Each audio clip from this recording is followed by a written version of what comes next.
Catherine Goebel works at the West Area of Langley Research Center in Hampton, Virginia, in 1961, alongside her colleagues Mary Jackson and Dorothy Vaughan, as lowly computers, performing math calculations without being told what they are for. All of them are African American women. The unit is segregated by race and sex. White supervisor Vivian Mitchell assigns Catherine to assist Al Harrison's Space Task Group, given her skills in analytic geometry. She becomes the first black woman on the team. Head engineer Paul Stafford is especially dismissive. Mary is assigned to the space capsule heat shield team, where she immediately identifies a design flaw. Encouraged by her team leader Karl Zielinski, a Polish-Jewish Holocaust survivor, Mary applies for a NASA engineer position. She is told by Mitchell that, regardless of her mathematics and physical science degree, the position requires additional courses. Mary files a petition for permission to attend all-white Hampton High School, despite her husband's opposition.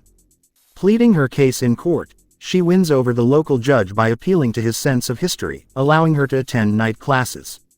Catherine meets African American National Guard Lieutenant Colonel Jim Johnson, who voices skepticism about women's mathematical abilities.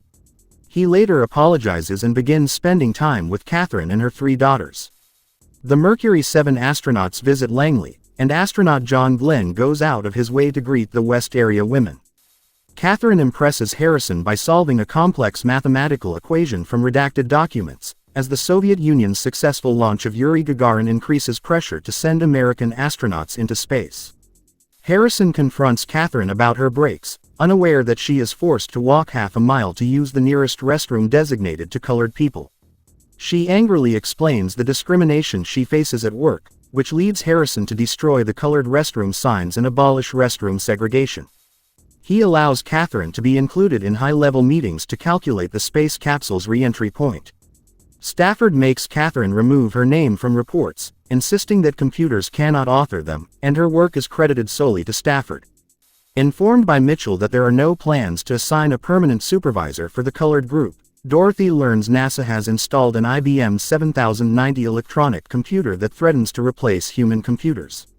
When a librarian scolds her for visiting the whites-only section, Dorothy sneaks out a book about Fortran and teaches herself and her West Area coworkers programming.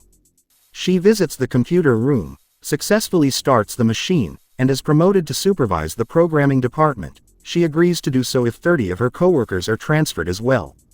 Mitchell finally addresses her as Mrs. Vaughan. Making final arrangements for John Glenn's launch, the department no longer needs human computers. Catherine is reassigned to the West Area and Mary's gym. On the day of the launch, discrepancies are found in the IBM 7090 calculations, and Catherine is asked to check the capsule's landing coordinates. She delivers the results to the control room, and Harrison allows her inside. After a successful launch and orbit, a warning indicates the capsule's heat shield may be loose.